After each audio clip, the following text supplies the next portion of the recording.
Salut à tous, j'espère que vous allez bien. Je vous retrouve aujourd'hui pour une nouvelle vidéo sur la chaîne.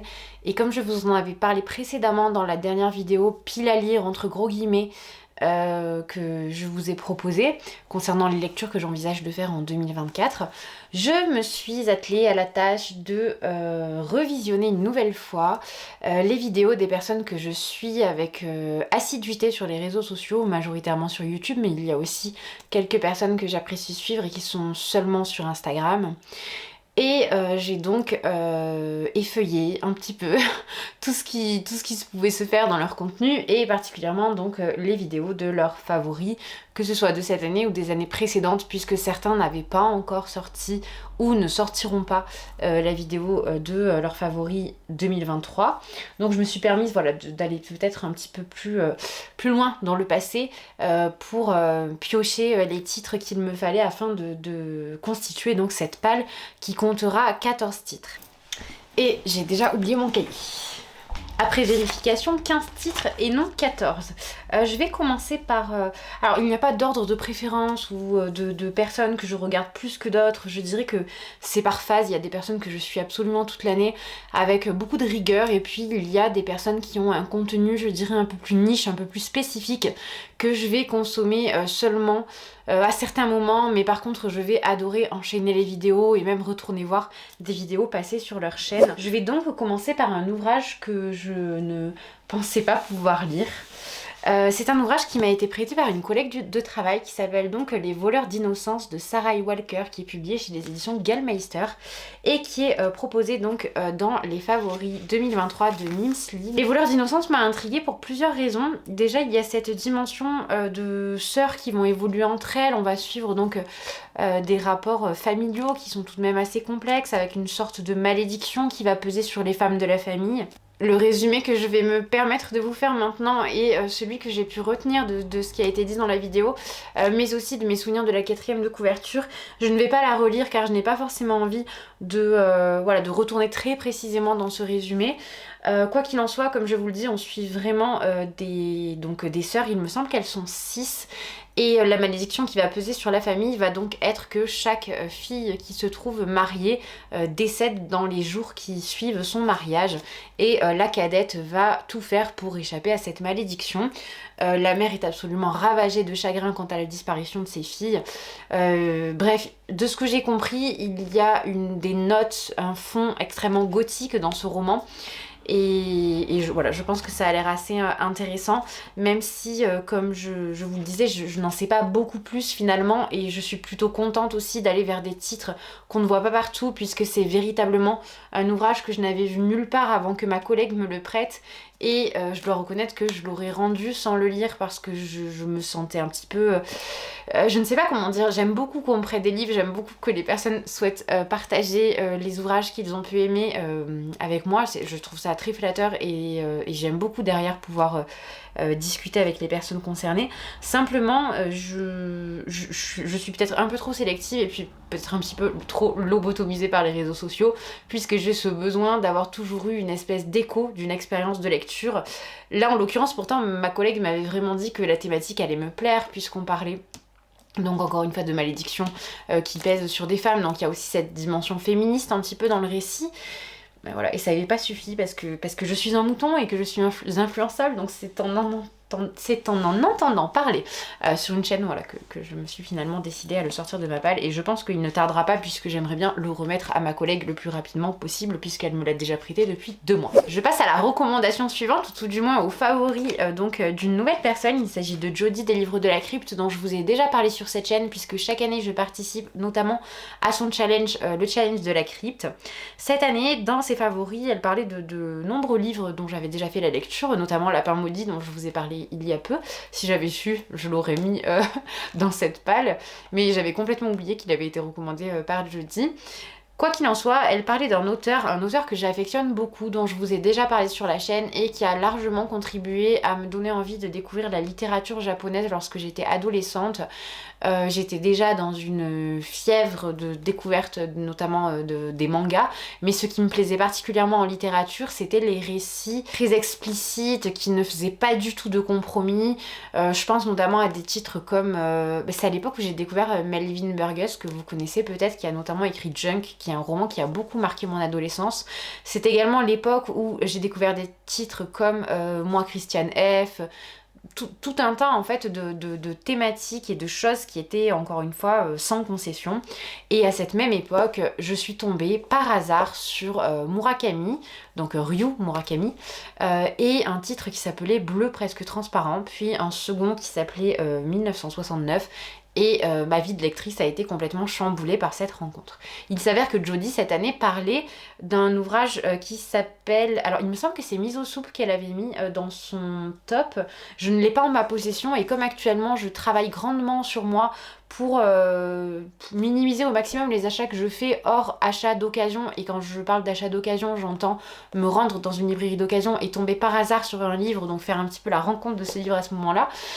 Je me suis dit que j'allais faire la lecture du seul ouvrage de Murakami que je n'ai pas lu et qui se trouve dans ma palle. Il s'agit de Rafle Hôtel, qui est donc publié chez Pic et Poche, qui est la maison d'édition, je pense, qui publie dans une très large mesure Ryo Murakami. Il ne me semble pas d'ailleurs qu'il soit proposé par d'autres maisons d'édition, et il est traduit par Corinne Atlan. Donc je vous montre un petit peu ce à quoi il ressemble.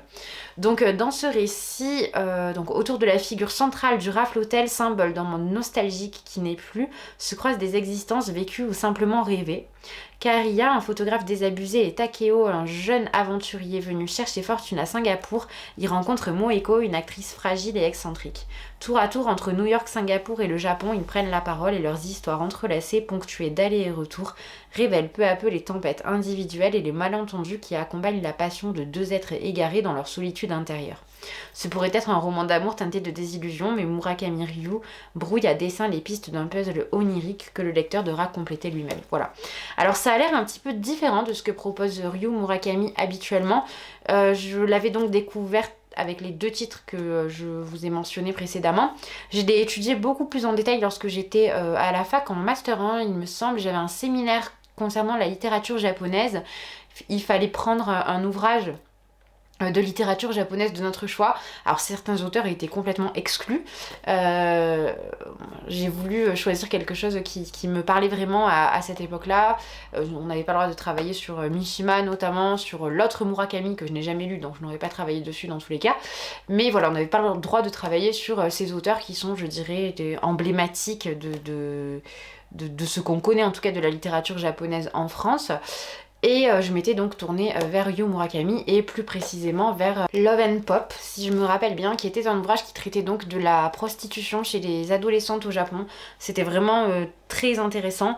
Alors c'est encore une fois vraiment, je n'ai pas d'autres expressions pour vraiment vous parler de la littérature de Ryu Murakami. C'est une littérature sans concession véritablement, voilà.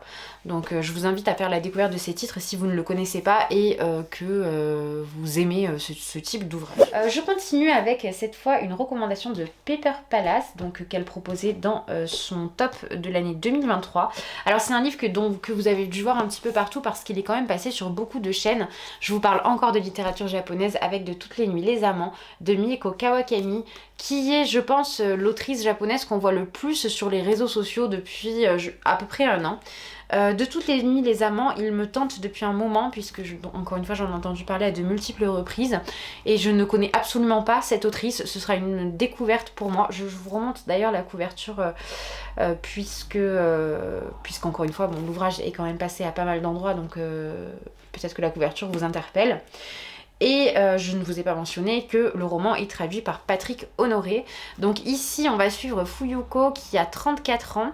Elle est correctrice, elle travaille en freelance pour l'édition, elle vit seule et elle ne s'imagine aucune relation affective. Et en fait, c'est cette situation un petit peu marginale pour une femme de son âge dans la société japonaise qui va interpeller ses proches et faire qu'elle va recevoir bon nombre de critiques sur ses choix de vie. De ce que j'en sais, c'est un ouvrage qui ne parle absolument pas de ce à quoi on pourrait s'attendre, puisqu'effectivement je pense que lorsqu'on pose un scénario comme ceci dans la littérature contemporaine, on s'attend très largement à voir fleurir une romance ou quelque chose de cet ordre-là.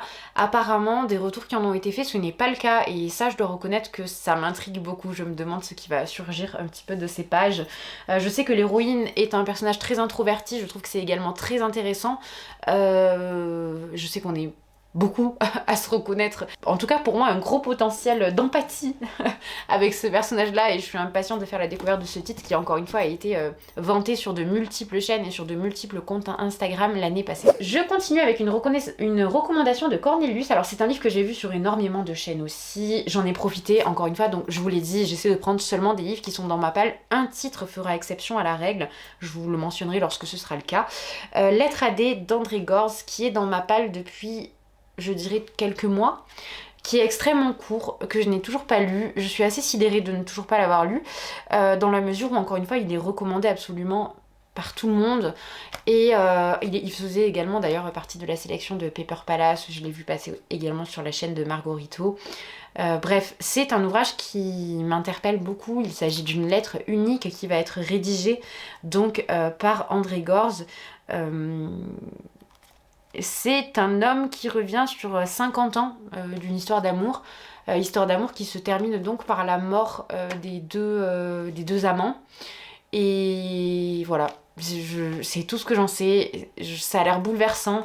La plupart des personnes mentionnent une annotation outrancière du titre car apparemment tout est sublime et franchement ça en a l'air. Je vous lirai des extraits lorsque je l'aurai lu, mais j'ai les feuilleté là rapidement lorsque je faisais cette petite sélection parce que je me demandais si actuellement j'étais en état de le lire.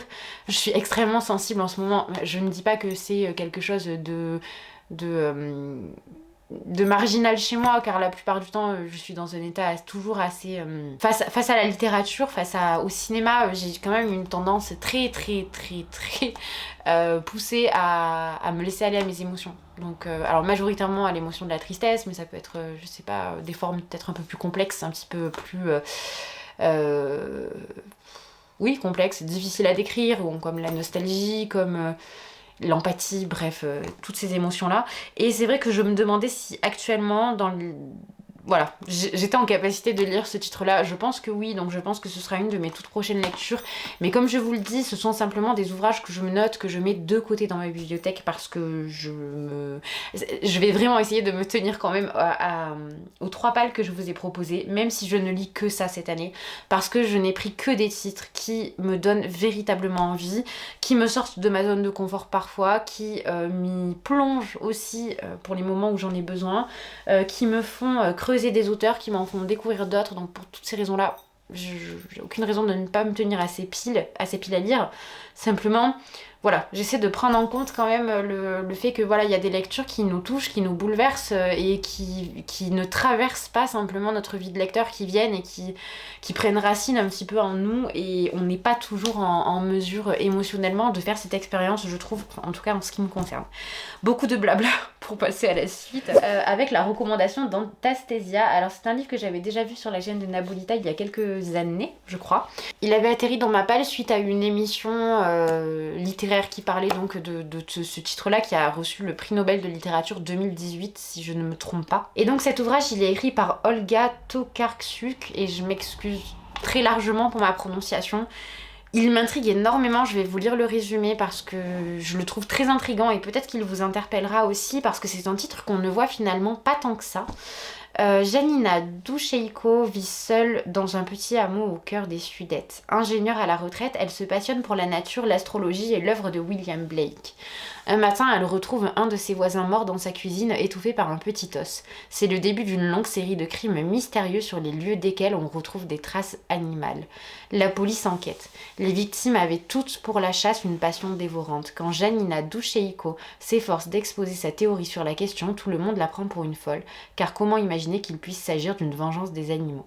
Bref, je trouve que le résumé est très intriguant, donc je suis impatiente de le lire. De plus, l'autrice est polonaise et je ne lis pas particulièrement de littérature polonaise, donc ce sera une très belle occasion de faire cette découverte. Et j'ai oublié de vous préciser que le titre était traduit par Margot Carlier et il est publié chez les éditions Libretto. Je vous montre la couverture que j'aime beaucoup, minimaliste mais vraiment très élégante. Voilà, je suis impatiente de lire ce titre et je passe à la suite. Je continue avec donc les favoris de Nabulita. J'ai un petit peu extrapolé là aussi puisqu'elle parlait donc de 1000 regrets du cheval blanc d'Elsa Triolet. Je n'ai ni l'un ni l'autre dans ma palle ou alors ils ne sont pas dans l'appartement. Donc par commodité j'ai mis Rosa Crazy que je dois lire depuis un moment aussi. Et voilà, c'était le bon moment puisque donc, Nabulita parlait en des termes extrêmement élogieux de la plume d'Elsa Triolet et que en ce qui me concerne, j'ai fait la découverte de cette autrice et de son travail avec Les Manigances l'été passé.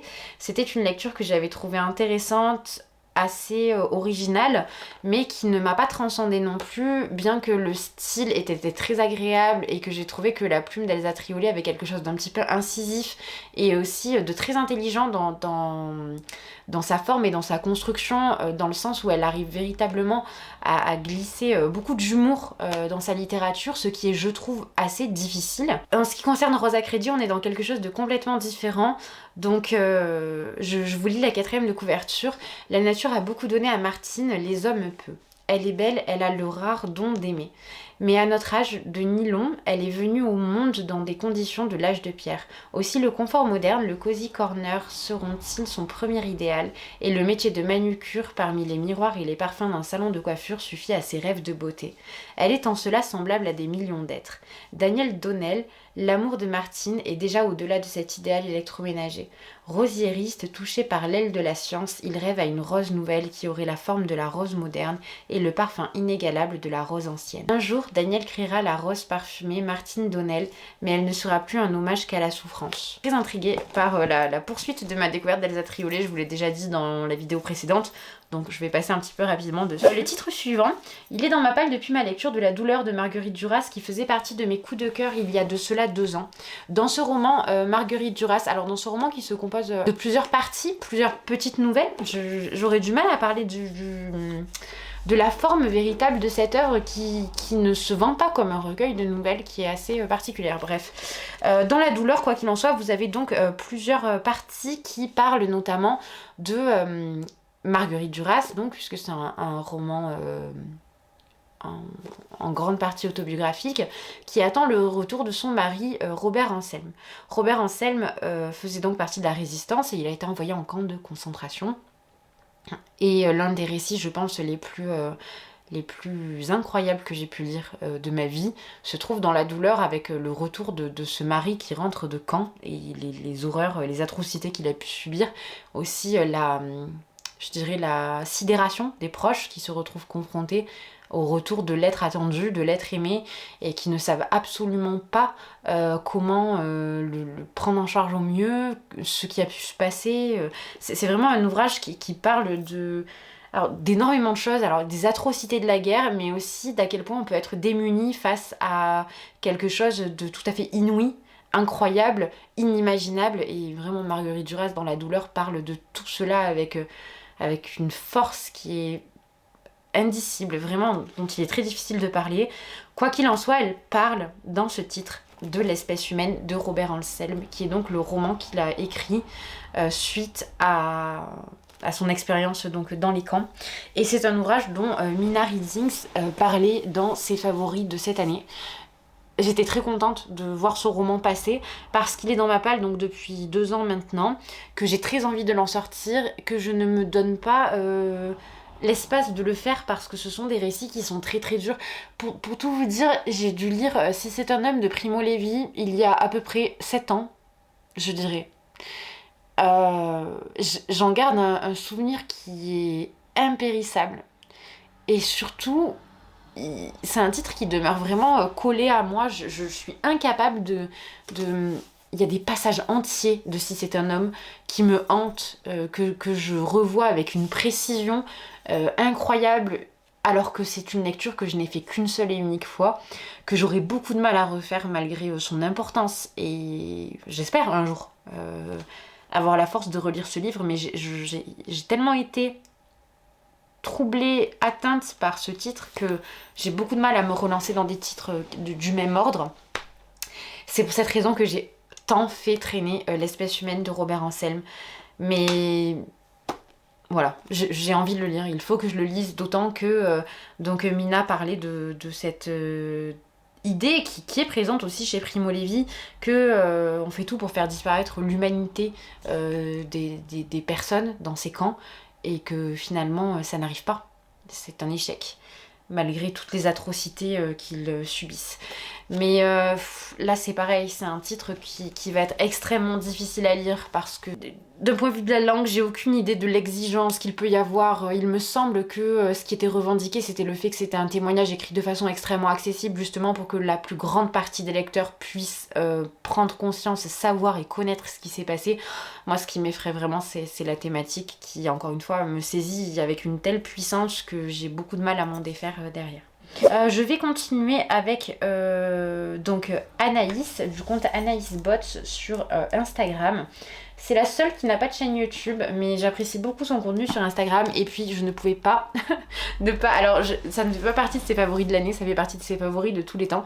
Il était impossible de choisir autre chose que Proust pour représenter ce que fait Anaïs, puisqu'Anaïs est une fervente amoureuse, passionnée de Proust. Donc voilà. Il est temps pour moi de lire du côté de chez Swann, je ne vais pas vous en dire beaucoup plus. L'œuvre de Marcel Proust, je la connais finalement assez peu. J'ai fait la lecture du côté de Guermantes dans son intégralité lorsque j'étais en Master 2 en lettres ou en philo, en lettres je crois.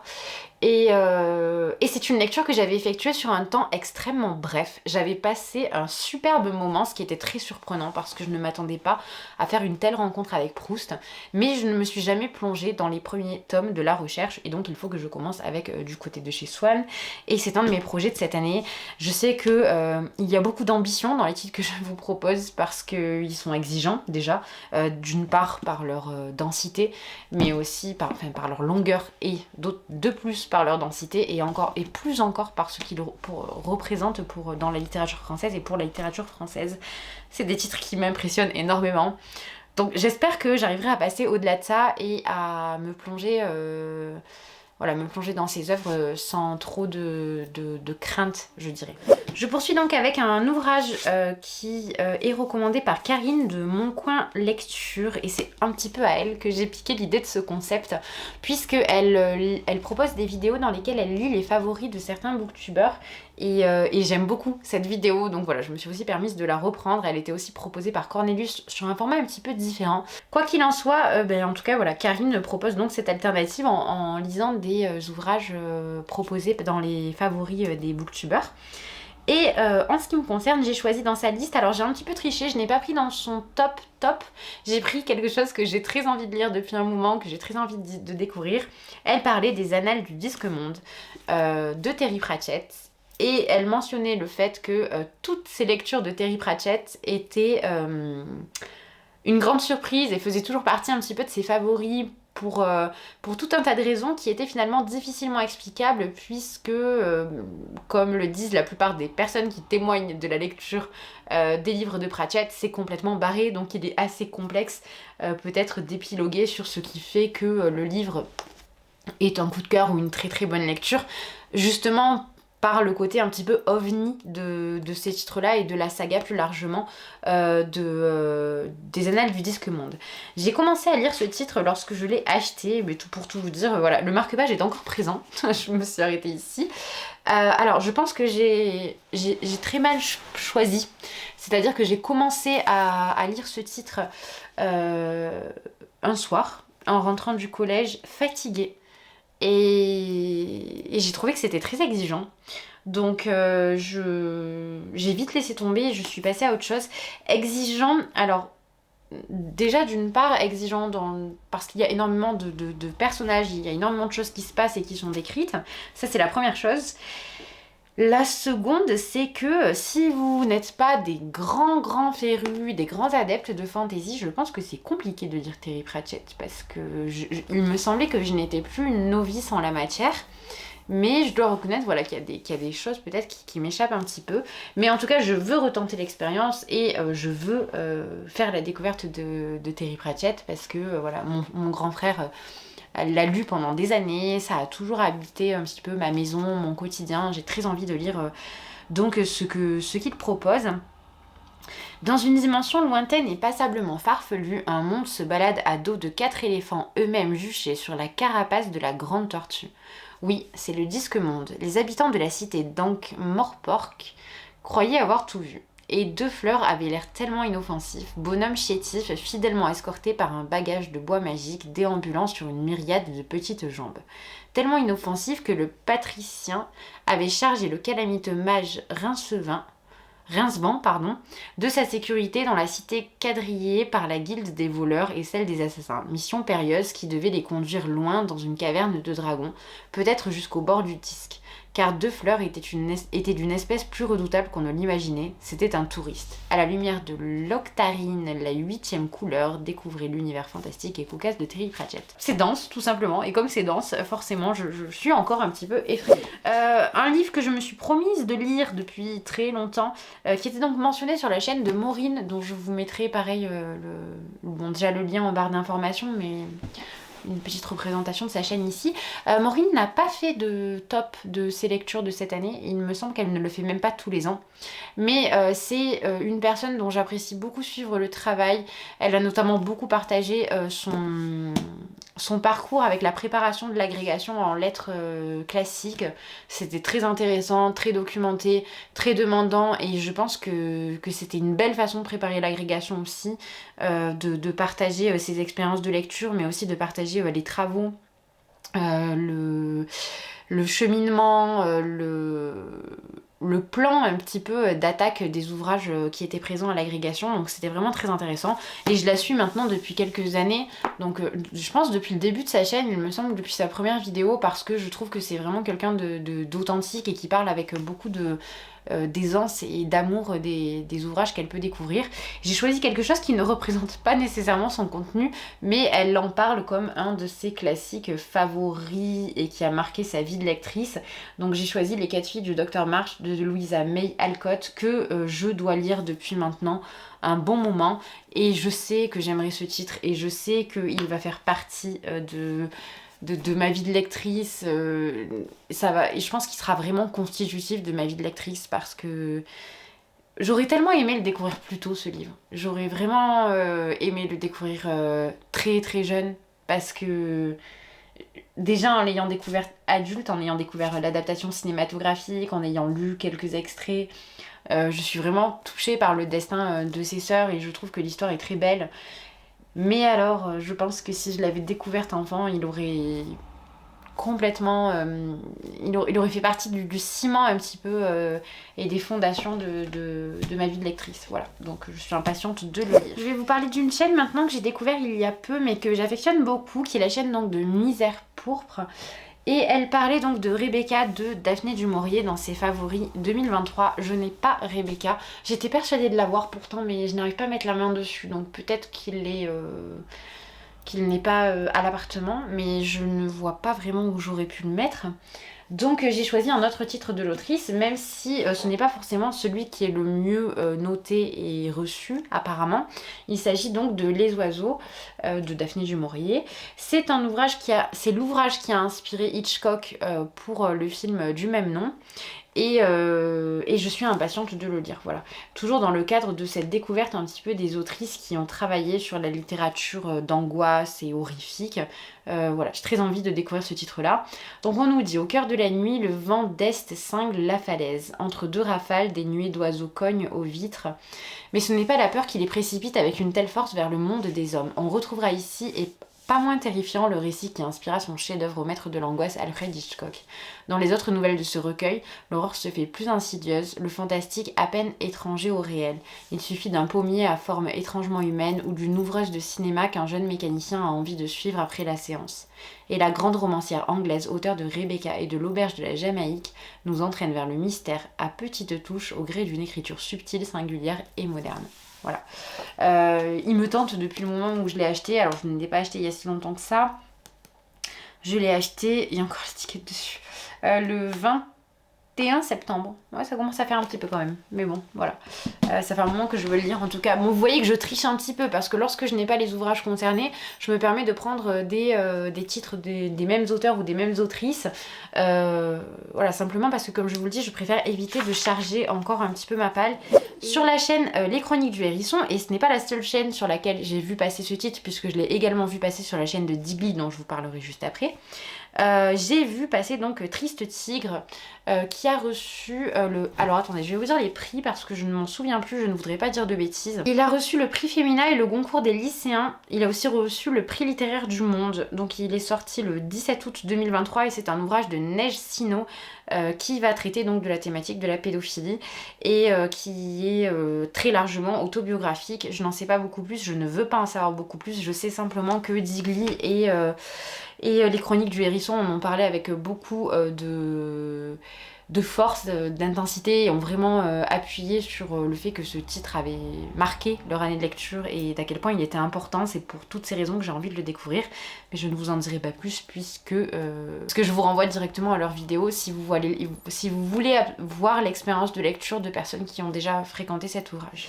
Je continue ensuite avec Digli qui parlait, alors Digli a sorti une vidéo sur ses favoris 2023, une première partie, la seconde n'est pas encore en ligne.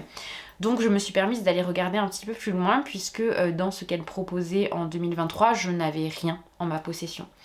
En revanche, sur ses favoris de 2021, elle parlait des petits chevaux de Tarquinia, de Marguerite Duras. Et j'ai très peu de romans de Duras dans la palle de ce que j'ai prévu pour 2024. Et c'est assez déroutant pour moi qui suis quand même habituée à fréquenter Duras de façon assez assidue.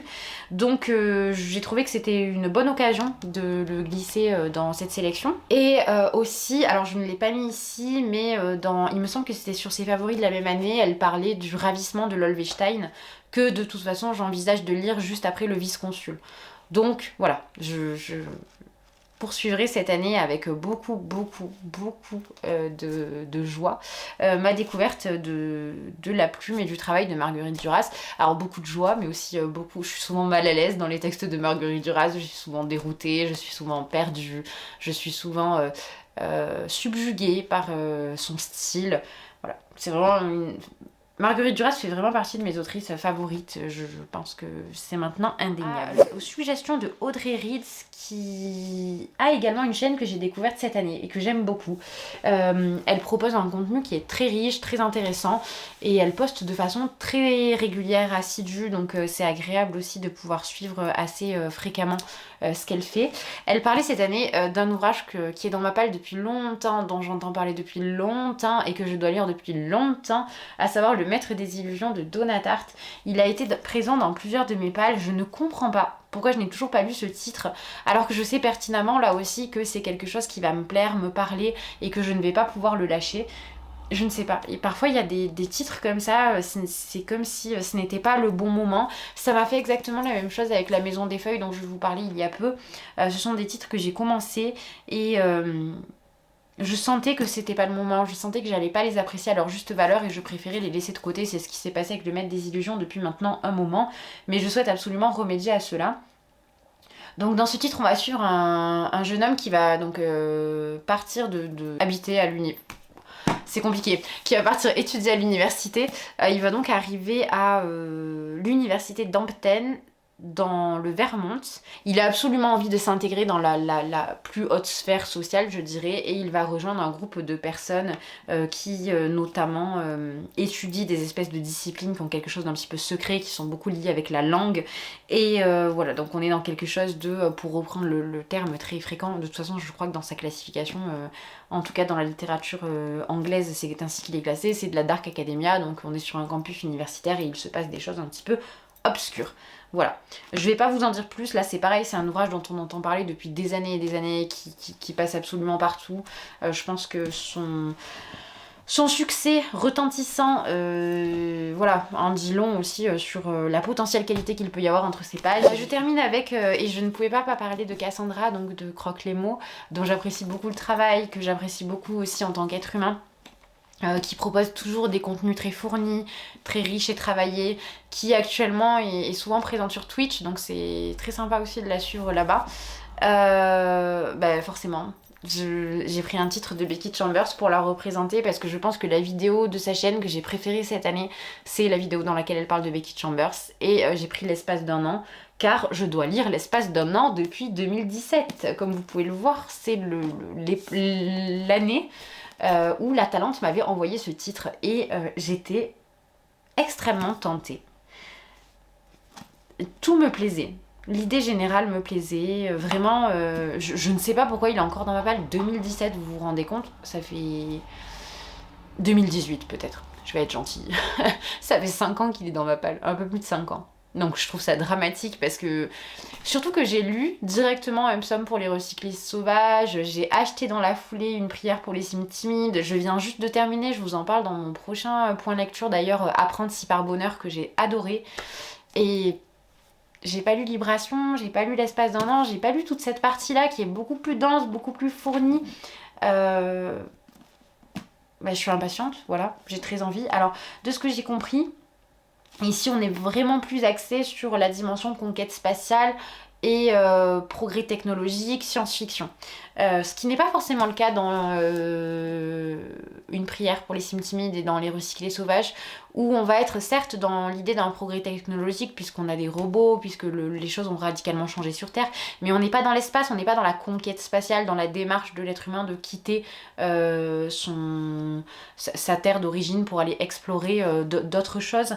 On est dans quelque chose de plus philosophique, je dirais, peut-être dans Un psaume pour les recyclés sauvages. Je ne dis pas qu'ici il n'y a pas de philosophie, j'imagine qu'il en faut beaucoup pour écrire de la science-fiction qui porte sur, qui tient en tout cas sur des valeurs aussi positives que ce que veut le faire Becky Chambers, qui envisage véritablement la conquête spatiale comme l'apprivoisement d'un nouvel environnement, mais sans que l'être humain vienne le corrompre, le modifier ou y apporter un quelconque changement. D'ailleurs, c'est vraiment le propos dans Apprendre si par bonheur. J'imagine que ça va être la même chose dans l'espace d'un an.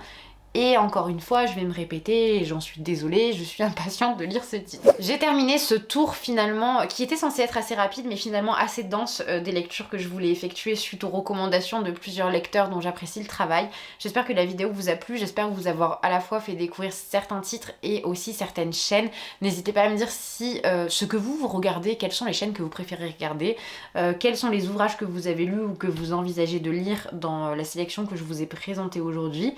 Et d'ici la prochaine vidéo, je vous souhaite une très très bonne journée.